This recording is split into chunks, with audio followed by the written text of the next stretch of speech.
हाय good morning. CNBC आवाज Motilal Oswal studios में आप सबका स्वागत है। बारी है आज के वेडनेसडे के मॉर्निंग कॉल की और एक बहुत इंपॉर्टेंट और एक बहुत इंटरेस्टिंग सेशन, कारोबारी सत्र खड़ा है हमारे सामने। डिटेल में समझाऊंगा क्यों। पहले आज सुबह की टॉप हेडलाइंस। पहलगाम हमले का भारत ने लिया बदला। ऑपरेशन सिंदूर के तहत आधी रात को सेना ने किया पाकिस्तान और पाकिस्तान ऑक्युपाइड कश्मीर पर स्ट्राइक। पाकिस्तान में मौजूद 9 आतंकी ठिकाने तबाह। भारत ने की पीओके में बड़ी स्ट्राइक। लश्कर ए तौयबा का हेडक्वार्टर तबाह। जैश ए मोहम्मद के ठिकानों पर हमला। 9 आतंकी ठिकानों को बनाया निशाना। हाफिज सईद, मसूद अजहर के मदरसों को उड़ाया।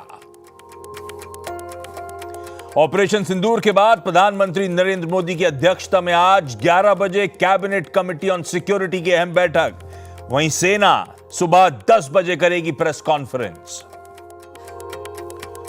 ऑपरेशन सिंदूर के बाद धर्मशाला, लेह, जम्मू, श्रीनगर और अमृतसर एयरपोर्ट्स को फौरी तौर पर बंद किया गया। एयरलाइंस ने उड़ानों को डाइवर्ट करने का किया ऐलान। पाकिस्तान के खिलाफ ऑपरेशन सिंदूर के बाद बाजार के एक्शन पर नजर। गिफ्ट निफ्टी में निचले स्तरों से रिकवरी। फिलहाल 100 पॉइंट से ज्यादा का दबाव। डाउ फ्यूचर्स में तेजी। हालांकि कल अमेरिकी बाजारों में रही थी करीब 1% की गिरावट। और भारत और ब्रिटेन के बीच 3 साल की बातचीत के बाद हुआ फ्री ट्रेड एग्रीमेंट। प्रधानमंत्री ने डील को बताया महत्वाकांक्षी और दोनों देशों के लिए फायदेमंद। ब्रिटेन के प्रधानमंत्री कियर स्टारमर को भारत यात्रा का दिया निमंत्रण।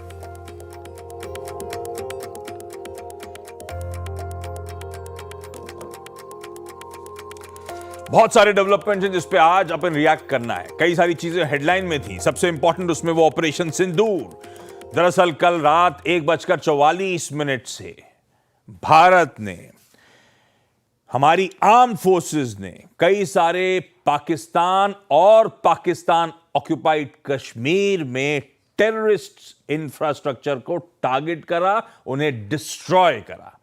उस पर डिटेल बातचीत के लिए लक्ष्मण आपको आपकी स्क्रीन पे नजर आएंगे। साथ ही ऐसे इंपॉर्टेंट दिन स्टॉक मार्केट्स में कैसे नेविगेट करना चाहिए उस पे सीएनबीसी आवाज के मैनेजिंग एडिटर अनुज सिंघल साहब को भी जोड़ेंगे। सिर्फ यही नहीं, आज दिन भर एक्शन रहना है। सुबह 10 बजे आर्मी की प्रेस कॉन्फ्रेंस जिसमें डिटेल्ड अपडेट होगा कल रात के उस ऑपरेशन सिंदूर का। सुबह 11 बजे कैबिनेट और साथ साथ कैबिनेट कमेटी ऑन सिक्योरिटी की बैठक भी शेड्यूल्ड है प्रधानमंत्री की अगुवाई में। हम तैयारी कल शाम को एक और बहुत इंटरेस्टिंग डेवलपमेंट की कर रहे थे। भारत और यूके 2022 की शुरुआत से बातचीत कर रहे थे, वो फ्री ट्रेड एग्रीमेंट पर रीच नहीं कर पाए थे। फाइनली कल रात को वो बड़ा bilateral free trade agreement sign हुआ। उसकी डिटेलिंग शो में लेकर आऊंगा, वो भी अपने स्टॉक मार्केट के लिहाज से इंपॉर्टेंट है, बहुत इंपॉर्टेंट है। और वैसे भी ग्लोबल डेवलपमेंट्स में नजर रहने वाली है। भाई साहब, 2 दिनों की एफओएमसी मीट आज शाम को खत्म होने वाली है। रात 11:30 बजे फेड के फैसले का भी इंतजार है, तो उससे पहले भी बाजार अपना पोजीशन करने की कोशिश कर रहा होगा। और एक और चीज ध्यान रखिएगा, आज वेडनेसडे का सेशन 2 एक्सपायरीज के बीच एक सैंडविच सेशन है। कई सारे इंपॉर्टेंट डेवलपमेंट बाजार बंद होने के बाद आ रहे होंगे कल की एक्सपायरी के पहले, तो वैसे भी सेशन की अहमियत काफी ज्यादा। लेकिन पहले ये जो पहलगाम हमले का भारत ने कल बदला लिया है, ऑपरेशन सिंदूर, समझ लें कल रात दरअसल हुआ क्या। लक्ष्मण के पास चलें। Lakshman, good morning. पूरे डेवलपमेंट्स क्या थे? जी गुड मॉर्निंग। दरअसल पहलगाम हमले के ठीक 15 दिन बाद भारत ने जवाबी कार्रवाई की है और रात 1:44 पे एक के बाद एक 24 मिसाइलें ताबड़तोड़ पाकिस्तान के आतंकी ठिकानों पर दागी गई। और ये पाकिस्तान के आतंकी ठिकाने पहले 6 हुए, फिर उनकी संख्या बढ़कर 9 हो गई। और ये जो आतंकी ठिकाने वो सारे जो आतंकी संगठन उनके ठिकाने थे। मिसाल के तौर पर जैश ए मोहम्मद के 4, लश्कर ए तैयबा के 3, हिजबुल मुजाहिदीन मुजाहिदीन के 2 आतंकी ठिकाने थे जिनको इस मिसाइल हमले में निशाना बनाया गया, उनको नेस्त नाबूद किया गया। और ये सारे कार्रवाई में सबसे खास बात ये रही कि भारत की तरफ से कोई पाकिस्तान के सीमा में नहीं गया, यहाँ से भारत की सीमा से ही मिसाइलें दागी गई और उसमें भी किसी भी आम नागरिक को जान माल की कोई नुकसान ना हो, इसका पूरा ख्याल रखा गया। ये सारे जो थे आतंकी ठिकाने थे, आतंकवादियों के जो ट्रेनिंग कैंप थे उनको किया गया। आम लोगों के किसी भी एस्टेब्लिशमेंट पे कहीं भी कोई इस तरह का हमला नहीं किया गया। हालांकि कितने लोगों को मार गिराया गया, क्या और डिटेल जो है इसके लिए 10 बजे प्रेस कॉन्फ्रेंस बुलाई गई है, लेकिन ये कहा जा रहा है कि वो जो भी आतंकी ठिकाने थे उनका कहीं ना कहीं रिश्ता भारत में आतंकी हमले से था और इसी वजह से उन सबको निशाना बनाया गया था। पहले से उसकी मैपिंग की गई और पूरे हमले को अंजाम देने में सेना के तीनों अंग, वायुसेना, थल सेना, जल सेना, तीनों जो है उनके बीच में बेहतर तालमेल के जरिए इस ऑपरेशन सिंदूर को अंजाम दिया गया। और तीनों के बीच को एक तरह से कहें तो राष्ट्रीय सुरक्षा सलाहकार अजीत डोभाल इसको लीड कर रहे थे और प्रधानमंत्री मोदी लगातार रात भर बैठ कर इसको मॉनिटर कर रहे थे। और फिर जब ये सारा कुछ हो गया उसके बाद भारत की तरफ से यूएस, रूस, यूके इन सबको इसकी जानकारी दी गई ताकि कोई गलतफहमी यहाँ पे ना रहे। और उसके बाद सीमा पार पे हालांकि माहौल थोड़े तनावपूर्ण बने हुए हैं, चूँकि पाकिस्तान की तरफ से भी गोलीबारी हो रही है सीमा पर। जम्मू के कई सारे इलाकों में स्कूलों को बंद करने का आदेश दिया गया है, कई एयरपोर्ट को फिलहाल रोक दिया गया है। तो स्थिति तनावपूर्ण है, लेकिन यह है कि पूरे भारत में कह सकते हैं एक तरह से खुशी की लहर है कि आखिरकार पहलगाम हमले का हमने जवाब लिया। बता दूं कि पहले जब बालाकोट स्ट्राइक हुआ था और सर्जिकल स्ट्राइक हुआ था, एक 11 दिन बाद हुआ था, एक 12 दिन बाद हुआ था और ये 15 दिन बाद ये जवाबी कार्रवाई की गई। ये जवाबी कार्रवाई अब तक की सबसे बड़ी और सबसे व्यापक कार्रवाई है। सबसे बड़ी और सबसे व्यापक कहा जा रहा है, ज्यादा प्रोफाउंड, ज्यादा बड़ा इंपैक्ट पड़ा है। सारे प्रीवियस अटैक्स जो अब तक करे थे हमने टेररिस्ट इंफ्रास्ट्रक्चर पे, उनसे ज्यादा इंपैक्ट था। तो एक बढ़िया सधा हुआ, सटीक और मुंह तोड़ जवाब दिया है हमने। सीएनबीसी आवाज के मैनेजिंग डायरेक्टर अनुज सिंघल साहब के पास चला जाए। अनुज जी, जय हिंद। ओवरनाइट डेवलपमेंट्स को आप कैसे रीड कर रहे हो? हम लोग लंबे समय से इंतजार कर रहे थे उस रिटेलिएटरी मूव का, इंडियन आर्म फोर्सेस के एक्शन का। Good morning. और बल्कि जैसा आपने कहा गुड मॉर्निंग, क्या जय हिंद बोलेंगे आज? तो देखिए 15 दिन से हम सब वेट कर रहे थे। आशीष, हमारी लगातार बात हो रही थी कि सेना और सरकार अपने हिसाब से एक्शन लेगी, हमें शांत रहना है और हमें पता है कि एक्शन लिया जाएगा, बदला लिया जाएगा। ये अब एक ऐसा भारत है जो विकसित भारत की तरफ बढ़ रहा है। और इस ऑपरेशन का नाम जो रखा गया ना, मुझे उस नाम से काफी सुकून मिला है, ऑपरेशन सिंदूर, क्योंकि वो जो इमेजेस थी जो इतना विचलित कर रही थी हम सबको, आई थिंक उसके लिए एकदम बिल्कुल सही नाम चुना गया है, ऑपरेशन सिंदूर। और एक और चीज, जैसा लक्ष्मण जी भी कह रहे थे, देखिए भारत ने इस चीज का ध्यान रखा है कि सारी प्रोवोकेशंस के बावजूद किसी भी सिविलियन या किसी भी इवन मिलिट्री साइट पर अटैक नहीं किया गया। ये जितनी भी साइट्स पर अटैक किए गए, 9 साइट्स पर अटैक किए गए हैं, ये 9 की 9 वो साइट्स हैं जो आतंकी हमलों के लिए ट्रेनिंग देती थी या जो टेरर के ठिकाने थे, उन पर हमला किया गया है। तो मैं बताऊं ना, वो आपको याद होगा वो मनोज कुमार का वो जो गाना था ना, मुझे कई बार वो याद आता है। बिल्कुल हमारा देश एक ऐसा देश है जो इतना कुछ होने के बावजूद इस चीज का ध्यान रखता है कि जो जवाबी कार्रवाई की जाए उसमें भी किसी आम नागरिक का, भले वो पाकिस्तानी हो, उसका कोई नुकसान ना हो। और सिर्फ नुकसान उनका हो जिन्होंने हमारे देश पर एक अनप्रोवोक्ड, सिविलियंस के ऊपर एक अनप्रोवोक्ड अटैक किया था। और एक ऐसा अटैक जिसने आई थिंक हम सबकी आत्मा को झकझोर के रख दिया था। देखिए हम काफी दिन से एक्सपेक्ट कर रहे थे कि ये होगा और ये आई थिंक इवेंचुअली हुआ। और आई थिंक आज इसको एक तरीके से मुझे लग रहा है कि बहुत लोग एक क्लोजर की तरीके से देखेंगे। बिल्कुल ठीक, वाकई गर्व का दिन। ये गर्व और एक्साइटमेंट अपनी जगह, लेकिन अब स्टॉक मार्केट्स का अप्रोच, क्योंकि थोड़ा सा नर्वसनेस आएगी वहां पे, अनसर्टनिटी स्टॉक मार्केट को पसंद नहीं आती है। तो इसीलिए गिफ्ट निफ्टी भी शायद आज इंडिकेट कर ही रहा है कि दबाव के साथ भारतीय बाजारों की चाल होगी, दबाव के साथ कामकाज की शुरुआत होती हुई नजर आएगी। लेकिन इस तरह के मैक्रो एनवायरनमेंट में, इस तरह के जियोपॉलिटिकल अनसर्टेनिटी के बीच में हम रिटेल इन्वेस्टर्स का अप्रोच मार्केट से रिलेटेड क्या होना चाहिए? बहुत अच्छा सवाल है। देखिए पिछले 3-4 दिन से आप ट्रेंड देखिए मार्केट का, रोज हम ऊपर खुल रहे थे और दोपहर को नीचे आ जाते थे। कल भी देखिए आप, कल आखिरी के 15 मिनट में मार्केट कैसे गिरा, एकदम से, एकदम अच्छा चल रहा था सब कुछ, आखिरी के 15 मिनट में हम फिर गिर गए और कल भी ओपन हाई था। क्यों? क्योंकि मार्केट अब एक रिस्क फैक्टर लेके चल रहा था कि कहीं कोई ना कुछ ओवरनाइट डेवलपमेंट होगी इसी तरीके की। ये वही डेवलपमेंट थी। मेरे ख्याल से अब आगे थोड़ी अनसर्टेनिटी रहेगी कि पाकिस्तान का अटैक का रिस्पॉन्स क्या होगा या आगे और क्या रिटेलिएशन होगा, वो अपनी जगह है। लेकिन मेरा ये मानना है कि अगले कुछ दिनों में मार्केट आपको मौके देगा एज एन इन्वेस्टर, अगर इस वजह से मार्केट गिरता है। मेरा तो मानना ये है कि इस वजह से मार्केट बहुत ज्यादा नहीं गिरना चाहिए, क्योंकि फ्रैंकली इस समय निफ्टी 25,500 पे होना चाहिए था। जो हमारे क्यूज थे, हम 24,400 पर इसलिए हैं क्योंकि 24,400 के आसपास ही हैं मेरे ख्याल से। हम इसलिए हैं क्योंकि ये एक फैक्टर था। तो एक तरीके से हम काफी हद तक इस वॉर को प्राइस इन करके चल रहे थे, इस रिटेलिएशन को प्राइस इन करके चल रहे थे।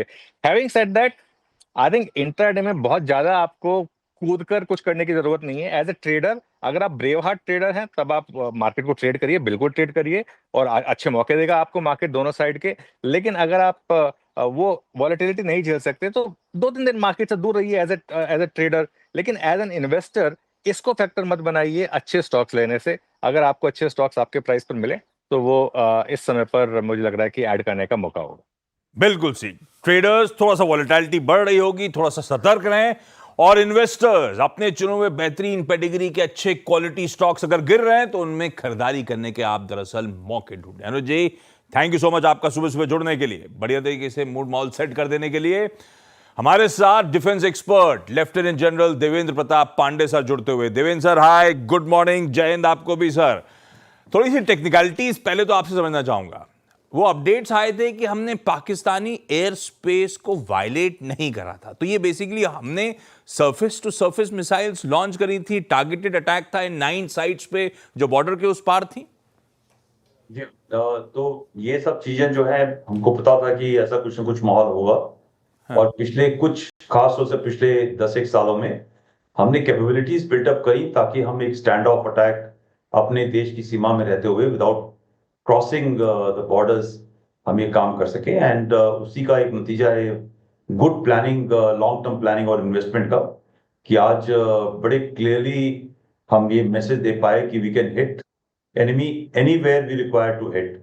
So therefore आज आप देखिए एक जो सिस्टम था, हमारे प्लेन्स जो पैकेजिंग थी वो well within our borders, और हमने 100 किलोमीटर डीप इनसाइड पाकिस्तान को हिट किया है, और वो उनको हर्ट कर रहा है। ये जो इनकी भी जो डिप्लॉयमेंट थी, जो तरतीब थी पाकिस्तानियों की, जो ये आतंकी संगठन के जो इलाके थे, ट्रेनिंग कैंप्स, हेडक्वार्टर्स, उन्होंने एक ये सोच समझ के कि भाई हमारे जो पहले आर्मी की आर्टी फायर होता था तो उसके दूरी से बना के रखा था। खासतौर जैसे बाबरपुर का कैंप है, which is the largest camp, headquarter is the global headquarter of अपना जैश ए मोहम्मद का, उन्होंने बनाया था वो 100 किलोमीटर अंदर जाकर के।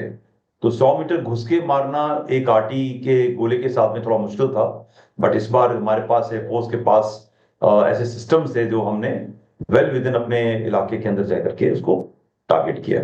वो खबर तो लेफ्टिनेंट जनरल सर, वो अपडेट्स तो ऐसे आए थे कि दोनों ने, जैसे कि पाकिस्तान ने भी अपने डिफेंस सिस्टम्स बॉर्डर के आसपास डिप्लॉय करे थे, तो वो इंटरवीन नहीं कर पाए क्या? नहीं, देखिए ऐसा है कि हमने एक पैकेज सिस्टम होता है जो डेवलप किया था, जिसके अंदर उनके सिस्टम को सप्रेस किया जाता है, उनके सिस्टम को सप्रेस किया जाता है, और उससे ऐसा होता है। और फिर एक और डिसेप्शन भी था, आपने देखा होगा कुछ दिनों के अंदर तकरीबन रोज फ्लाइट्स हो रही थी, चल रही थी, तो एक ये पूरा प्लानिंग होता है। और हम लोगों ने ये भी अनाउंस किया कि आज 7 तारीख को ब्लैकआउट की प्रैक्टिस करेंगे, तो कोई भी एक आम आदमी और फौज यही समझेगी चलो इसके बाद में कुछ न कुछ कार्रवाई होगी, और अभी तैयारी हो रही है। प्लस उन्होंने इतना जल्दी नहीं सोचा था। आपने भी हमारी आर्टिकुलेशन सुनी होगी, अगर आप मेरे कई पॉडकास्ट हैं, कई इंटरव्यूज हैं अगर देखेंगे, तो हम लोग भी एक तरीके से ये दर्शा रहे थे कि जल्दी नहीं होगा, थोड़ा टाइम के ऊपर होगा। तो एक whole of nation effort deception का चल रहा था। तो वाइल उनको पता भी था, मगर फिर भी इन सब चीजों के बारे में जो छोटी छोटी चीजें होती हैं ध्यान बटाने वाली, वो बटाने के बाद में और फिर इक्विपमेंट्स का इस्तेमाल करके उनको सप्रेस करके हमारी ये कार्रवाई की गई है। और सर एक क्विकली लास्ट सवाल, वो उसके बाद हमारे रिटेलिएटरी मूव्स के बाद अपडेट आया है कि सीमा पर थोड़ा सा माहौल तनावपूर्ण हो रहा है, पाकिस्तान की तरफ से थोड़ा सा आर्टिलरी गन एक्शन बढ़ रहा है। ये नॉर्मल रिएक्शन है ना, इसको ज्यादा एक्सट्रपलेट करने की जरूरत नहीं है। नहीं, देखिए एक तो चीजें होती हैं, हम लोग खासतौर से गवर्नमेंट ऑफ इंडिया जो स्टैब्लिशमेंट है, आर्म फोर्सेस है, हमारे पास हम कई लेयर टूल रखते हैं अपने पास, और हम स्टार्ट करते हैं अगर हमें एस्केलेटरी लैडर पे चलना है और कंट्रोल करना है कि ये चीज जिस तरह अभी यूक्रेन रशिया का चल रहा है या इजराइल गाजा का हमास का चल रहा है, it should not go out of control, and the control levers are with us. Pakistan ने हिट किया हमको उस तरह, जहां पहलगाम में हिट किया, हमें भी उसका जवाब देना जरूरी था। मगर ये जवाब इतना भी ज्यादा ना हो जाए कि ये फुल फ्लेश्ड वॉर की तरफ चला जाए। तो ये सब चीजों को देखिए, ये पहला कदम है। अगर पाकिस्तान इस चीज पे नहीं मानेगा तो हमारे पास नेक्स्ट कदम होगा, नेक्स्ट कदम होगा। और before going to full fleshed war हमारे पास कई लेवल ऑफ ऑप्शंस होंगे जिसके अंदर हम इनको पनिश कर सकते हैं और इनको बिहेवियर को सही कर सकते हैं। तो ये जो सिलेक्शन ऑफ टारगेट, अगर आप देखेंगे मिक्स ऑफ टारगेट, ये पहली बार ऐसा हुआ कि हमेशा हम शॉर्ट रेंज के टारगेट्स होते थे, तुरंत ही अप्लाई हो जाता था, और नंबर ऑफ टारगेट्स पे लेस। और इस बार जो है स्प्रेड हमने पाक पंजाब के अंदर किया और पूरे लेंथ एंड ब्रेड्थ पे किया। मोर इम्पोर्टेंटली पहले लॉन्च पैड्स के ऊपर अटैक हुआ करते थे, जो कि ज्यादा लोग नहीं थे, टेररिस्ट वहां नहीं होते थे। मगर इस बार जो हेडक्वार्टर है, जो ग्लोबल हेडक्वार्टर दोनों लश्कर तौबा का मुरीदके में है, वो लाहौर के पास में है, which is very big town. और बहावलपुर के अंदर जो उनका जैश मोहम्मद का हेडक्वार्टर है, वो भी बहुत ही बड़ा शहर है और सबसे सदर्न मोस्ट शहर है उनका पाक पंजाब का। That has been hit. So if you look at this mix of targeting, all targets, HM का टारगेट, लश्कर तौबा, सो हमारा मुझे लगता है कि हम एक मैसेज दे रहे हैं कि भाई ये जो टेररिस्ट हैं, ये तुम्हारे भले के लिए अगर नहीं, आप हमारे इंफ्रास्ट्रक्चर, हाँ, ये आप अगर इंफ्रास्ट्रक्चर नहीं गिरा सकते तो हम गिरा के दिखाएंगे, हम गिरा आपकी देंगे। जमीन। और अभी ये पाकिस्तानी को मैसेज है बड़ा क्लियर कि यार इनको आप बाहर निकालो, अपने पास मत रखो, ये आपके लिए भी अच्छे नहीं है, हमारे लिए भी अच्छे नहीं है। कोई सिविलियन, कोई पाकिस्तान डिफेंस की कैपेबिलिटी, इंफ्रास्ट्रक्चर को हमने छुआ भी नहीं। बिल्कुल सदा हुआ सटीक रिस्पॉन्स। पांडे सर, अगर वो एस्केलेटरी लेडर पे बातें आगे बढ़ रही होंगी तो आपसे रिपैच करेंगे समझने के लिए। थैंक यू सो मच सुबह सुबह सर जुड़ने के लिए। Thank you. ग्लोब का मूड दिखा देता हूं क्विकली, उसके बाद वीरू के पास चलेंगे। आज है वो सैंडविच सेशन जिसकी मैं चर्चा कर रहा था। इंपॉर्टेंट दिन है। हम जब कल क्लोज हो रहे थे उस समय यूएस के फ्यूचर्स थे 3/4 से 1% के आसपास दबाव में। एक्चुअल सेशन में कल के कारोबारी सत्र में यूएस के मार्केट दरअसल 1% के आसपास, 3/4 से 1% दबाव में थे। तो जो हम डाइजेस्ट करके गए थे, मोटा मोटी वैसे ही सेशन कल यूएस का पैन आउट होता हुआ नजर आया। अच्छी बात यह कि आज सुबह के यूएस फ्यूचर्स अब मजबूती 2/3 से 3/4% मजबूती के साथ ट्रेड कर रहे हैं। तो दरअसल हमने अब तो शायद दिखा नहीं पाऊंगा कि मैं स्टूडियो में बैठा हूं काफी देर से, लेकिन डाउ जहां छोड़ा था उसके ऊपर ही मिलेगा, S&P जहां छोड़ा था उसके ऊपर ही मिल रहा है फ्यूचर्स, और नैस्डैक जहां छोड़ा था उसके ऊपर ही मिल रहा है। तो हैंडओवर यूएस का बना दिया प्रोड्यूसर साहब ने, कोई दिक्कत नहीं है। हैंडओवर जो छोड़ के गए थे उससे बेहतर हैंडओवर आज सुबह मिलता हुआ। हाँ, इस बीच चाइना ने सुबह सुबह 10 बेसिस पॉइंट्स अपनी दरों में और कटौती कर दी अपनी इकोनॉमी को तूल देने के लिए। और आज शाम को फेड की, यूएस FOMC की 2 दिनों की बैठक खत्म होने जा रही है। फेड का फैसला सामने आएगा और शायद ट्रंप साहब को, कहते हैं ना, डिफाई करते हुए आपको पॉवेल साहब और उनकी टीम नजर आएगी। ब्याज दर में कोई छेड़छाड़ नहीं, स्टेटस को मेंटेन होगा। हाँ, चैलेंजिंग समय है, इन्फ्लेशन बढ़ रहा है, ग्रोथ स्लोडाउन के खतरे हैं, लेकिन for the time being fade दरें छेड़छाड़ नहीं करेगा, ऐसा सब मान के चल रहे हैं। वीरो, ग्लोब के हैंडओवर मोटा मोटी बुरा दिख नहीं रहा है, और एक है वो जियोपॉलिटिकल तड़का जो ऐड हो गया है। चश्मा कहाँ है? मैं जल्दबाजी में भूल गया आशीष। ये कितनी उंगली है? जय हिंद, जय हिंद, जय हिंद। ये एक उंगली है। नहीं तो आपके पास और बताता हूं क्या क्या असला है। एक अंगूठा है और 4 उंगलियां हैं। इतनी दूर से उन्होंने अगर उंगली सही बताई तो गारंटीड है लेवल सही पता चलेगा। वीरो, अप्रोच क्या रखना है आज? नोएडा से मुंबई बिल्कुल स्पष्ट देख रहा हूँ। स्पष्ट दिख रहा है आपको? बिल्कुल स्पष्ट। जितने स्पष्ट ये भारत के टारगेट्स थे, है ना। जय हिंद आशीष, मन खुश है। तबीयत ठीक नहीं थी लेकिन मन प्रसन्न हो गया, मन प्रसन्न हो गया। देखिए आशीष, अभी कुछ देर पहले अनुज कह रहे थे ना कि अगर वॉलेटिलिटी को बर्दाश्त नहीं कर सकते आप तो स्टे अवे। बट अभी तक का निफ्टी का कल का डिप भी बड़ा कंट्रोल था। देखिए, आज मैं जो भी टिप्पणियां करूंगा इस बात को लेकर कर रहा हूं कि अभी तक ये स्ट्राइक्स कल रात को जो हुई वो बहुत ही गाइडेड थी, प्रिसिशन थी और बड़ी कंट्रोल्ड थी। एस्केलेटरी लेडर पे हमने सिर्फ पहला कदम रखा है। अब क्या एस्केलेशन होगा क्या नहीं होगा during the day, let's see. But FIs ने अभी तक इंडियन मार्केट्स को बहुत स्ट्रांगली चेज किया आशीष। कल के स्टैट्स में बहुत ही अच्छे स्टैट्स हैं उनके। 3800 करोड़ रुपए की बाइंग। DIs ने कल सेल किया, थोड़ा बहुत सेलिंग प्रेशर हायर लेवल्स पे था। इंडेक्स पे वो न्यूट्रल है, शॉर्ट लॉन्ग में कोई तब्दीली नहीं है। कल इंडेक्स उन्होंने, अगर आप देखें तो खरीदना खरीदा, कल भी इंडेक्स उनका जो आंकड़ा है करीब 552 करोड़ रुपए खरीदा उन्होंने। स्टॉक फ्यूचर 760 करोड़ रुपए खरीदे। तो FIs का प्रेशर नहीं है आशीष। मैं पोस्ट ओपनिंग, मैं देखिए कल भी कोई ट्रेड लेके नहीं गया, मैंने कोई ट्रेड कैरी नहीं करवाया लोगों से। लेट्स सी, अभी हमारा थ्रेशोल्ड पॉइंट है 24,500, अभी हम उसको पार नहीं कर पा रहे हैं। कॉल राइटर्स ने इस एनवायरनमेंट में 24,500 को ग्रैब कर रखा है। मेरे ख्याल से वो आज भी ग्रैब करके रखेगा इस डिलेमा वाली सिचुएशन में। क्या हम ये चीज़ें एस्केलेट होंगी कि नहीं होंगी, ये क्लियरली विजिबल है। तो मेरे मुताबिक लेट्स सी ओपनिंग कहाँ होती है। आशीष, अगर हम 2 मार्क्स को बचा के लेके गए, 24,200 को 250 को अगर बजा के ले गए इनिशियली, तो एक पुल बैक आएगा। और हाँ, अगर इस पूरे घटनाक्रम में हमने 200 को वायलेट किया तो अ डिप टुवर्ड्स 24,050 पॉसिबल है। तो मैं पोस्ट ओपनिंग 24,250 और 24,050 इन 1-2 सेशन में मॉनिटर करूंगा। ये आए तो खरीदेंगे, और बड़ा ब्रेकआउट इन सर्कमस्टेंसेस में तभी होगा जब आप 24,550 की ट्रेजेक्टरी को पार कर जाएंगे। 24,500, 550 ये है एक ऐसा क्रिटिकल जो इंडियन मार्केट्स के लिए थ्रेशहोल्ड का काम करेगा। निफ्टी बैंक, आशीष, कल निफ्टी बैंक क्रैक हुआ। सुबह हमने बात भी की थी, कल प्रिसाइसली बात की थी निफ्टी बैंक पे कि जनाब अगर निफ्टी बैंक बेस 1 तोड़ गया 10 डेमा की ट्रेजेक्टरी 54,700, डिप टुवर्ड्स 54,241 आएगा ही आएगा। आपने 15 अप्रैल से अब तक 10 डेमा को छुआ भी नहीं था, लेकिन वो क्रैक हुआ और आप डे लो पे जाके क्लोज हुए। बैंक निफ्टी कमजोर है। पीएसयू बैंक इंडेक्स कमजोर था, कल उसने 20 डेमा तोड़ा, और पीएसयू बैंक इंडेक्स कल सारे एवरेजेस के नीचे बंद हुआ। नाउ पुट कंसंट्रेशन आशीष है 54,000 पे। 54,000 क्या है? 20 डेमा। तो लेट्स सी ओपनिंग कहां होती है। 54,000 पे टिक गया तो एक छोटा सा पुल बैक पॉसिबल है। अदरवाइज बैंक निफ्टी 10 डेमा अब जब तक रीगेन नहीं करेगा तब तक सेल एंड राइज का कैंडिडेट होगा। मैं आशीष थोड़ा सा टाइम लूंगा, लेकिन 8 बजे इन स्टैट्स को थोड़ा सा और अच्छी तरीके से बाइसेक्ट करेंगे। आशीष ना, बिल्कुल ठीक, ये है निफ्टी बैंक का अप्रोच, और डिटेल में 8 बजे अपन इसकी चर्चा कर रहे होंगे। और कंटिन्यूस सेशन में तो खैर रह के बातचीत हो रही होगी कहां खुलते हैं। वैसे बहुत सदा हुआ सा गिफ्ट निफ्टी भी एकदम सही रिस्पॉन्स दे रहा है, कोई पैनिक नहीं है भाई साहब। शुरुआत में 150 पॉइंट दबाव में था, अब महज 70 पॉइंट कमजोरी के साथ gift Nifty almost flat line के इर्द गिर्द शायद खुलेंगे, इस तरह के इंडिकेशंस आते हुए। ये लीजिए आपके सामने। ऐसे में सेठ साहब के पास चला जाए, कोलकाता। सेठ साहब गुड मॉर्निंग।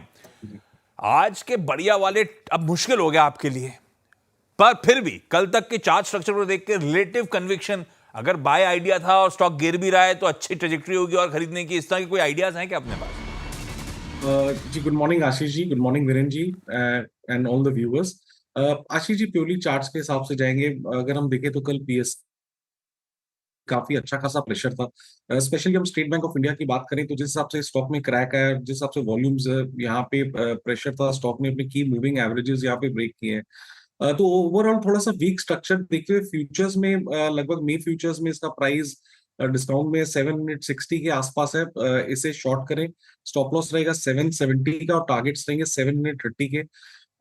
हमारा दूसरा स्टॉक जो रहेगा that will be Indian hotels. ये भी कल एक अच्छे रिजल्ट्स के बाद काफी अच्छा खासा क्रैक किया, वॉल्यूम्स यहाँ पे हाईएस्ट थे। तो थोड़ा सा अगर कोई राइज कोई भी कारणवश अगर मिले तो रिस्क रिवॉर्ड फेवरेबल होगा। 765 का स्टॉप लॉस रहेगा और 730 के टारगेट्स रहेंगे। हाँ है इंडियन होटल्स। वीरू कल अच्छे नतीजे थे, तो अब इसमें हो क्या रहा है, वो कस्टमर्स तो चेक इन हो रहे हैं, ट्रेडर्स चेकआउट कर गए कल के दिन गजब मिठाई हुई, 6.5% गिरा था और सेठ साहब कह रहे अभी प्रेशर और माउंट होगा भाई साहब। और दूसरा कौन सा था, ये एसबीआई। हाँ 2 दिन हो गए नतीजों पे रिएक्शन खराब ही आ रहा है। एसबीआई अब 770 के स्टॉप के साथ बेचने का मन। 2 सेल कॉल्स बढ़िया से आपकी स्क्रीन पे सेठ साहब के सौजन्य से। सेठ साहब थैंक यू सो मच सुबह सुबह जुड़ने के लिए। क्विकली कुछ इंपॉर्टेंट स्टॉक्स इन न्यूज जो बहुत इंपॉर्टेंट रडार पर रखने, कंचन बताएं। न्यूज केवल पर्टिकुलर स्टॉक्स की बात नहीं, काफी सारे सेक्टर्स हैं जो आज रडार पे होने चाहिए, बिकॉज कल जो हमने डील देखी है यूके और इंडिया के बीच फ्री ट्रेड अग्रीमेंट, उससे काफी सारी वैल्यू अनलॉकिंग होती हुई दिखाई देगी, जहां पे auto sector, textile sector, liquor sector आज आपको खासा ध्यान में रखना है। इसके अलावा कुछ इंपॉर्टेंट नंबर्स कल हमने देखे हैं, जैसे कि गोदरेज कंज्यूमर की बात करी जाए तो नंबर यहाँ पे हमें ठीक ठाक देखने को मिले हैं। कंपनी अगर पिछले साल सेम क्वार्टर की बात करें तो लॉस में थी और इस बार कंपनी एक मुनाफे में आके बैठी है। हालांकि जो मार्जिन है वो थोड़े से हमें कॉन्ट्रैक्ट होते हुए दिखाई दिए हैं, क्योंकि जो पाम ऑयल का इन्फ्लेशन है उसने यहाँ पे एक डेंट दिया है। आगे बढ़ते हैं और बॉम्बे स्टॉक एक्सचेंज के कल नंबर हमें देखने को मिले, नंबर काफी रोबस्ट हमें देखने को मिले। अगर कंपनी की नेट प्रॉफिट देखा जाए तो वहां पे एक जबरदस्त उछाल देखने को मिला है, 494 करोड़ पे आके नंबर खड़ा हो गया है। इसी तरीके से कंपनी का जो रेवेन्यू है वो भी 75% तक उछलता हुआ नजर आया है, और इसके साथ ही कंपनी ने रेकमेंड किया है डिविडेंड 23 रुपीस पर शेयर, और इसके साथ एक स्पेशल डिविडेंड रेकमेंड किया गया है 5 रुपए प्रति शेयर का। रखिए इन स्टॉक्स को रडार पे। बिल्कुल सही कह रहे हो, इंडिया यूके एफटीए, इसकी मैं और डिटेल में आगे चर्चा करूंगा। सीधा सौदा में जब उतरेंगे तो कुछ स्टॉक्स उससे रिलेटेड बातचीत करेंगे, तब और समझा दूंगा। लेकिन हाँ, 2022 की शुरुआत में इंडिया और यूके के बीच में वो एफटीए की बातचीत शुरू हुई थी, वो बायलैटरल ट्रेड एग्रीमेंट साइन करने की बात हुई थी। फाइनली जाके कल पीयूष गोयल साहब की अगुवाई में वो बहुत बढ़िया एफटीए हमने सील कर लिया है। हमारे लिए वो बाजार खुलता हुआ नजर आ रहा है। हमारे लिए कई सारे जो हम खासतौर पे वहां पे एक्सपोर्ट करते थे, कपड़े वगैरह, उन सब के लिए बड़ी अच्छी खबर आती हुई, ऑटो एंसिलरी इक्विपमेंट्स की अच्छी खबर आती हुई। ये सारी पॉकेट्स अड़ा पे रखेंगे, लिकर स्पेस अड़ा पे रहेगी, क्योंकि वहां से आने वाली दारू यहां सस्ती होने वाली। तो डोमेस्टिक इंडस्ट्री के लिए खराब होगा, लेकिन किसी यूनाइटेड स्पिरिट्स के लिए, डीआईजीओ के लिए बहुत अच्छी खबर आती हुई। खैर, इन सब पे आगे अपन डिटेल में बातचीत करने वाले हैं। ब्रेक ले रहा हूं, ब्रेक के उस पर जब लौट के आऊंगा तो ऐसे ही कमोडिटीज में क्या स्ट्रैटेजाइज करना है आज के इंटरेस्टिंग दिन, उस पर बात करेंगे। और साथ साथ आपकी स्क्रीन पर अजय केडिया सर जुड़ चुके हैं। Kedia sir, good morning. और आज का बहुत इंपॉर्टेंट इवेंट्स कैलेंडर लेकर आऊंगा।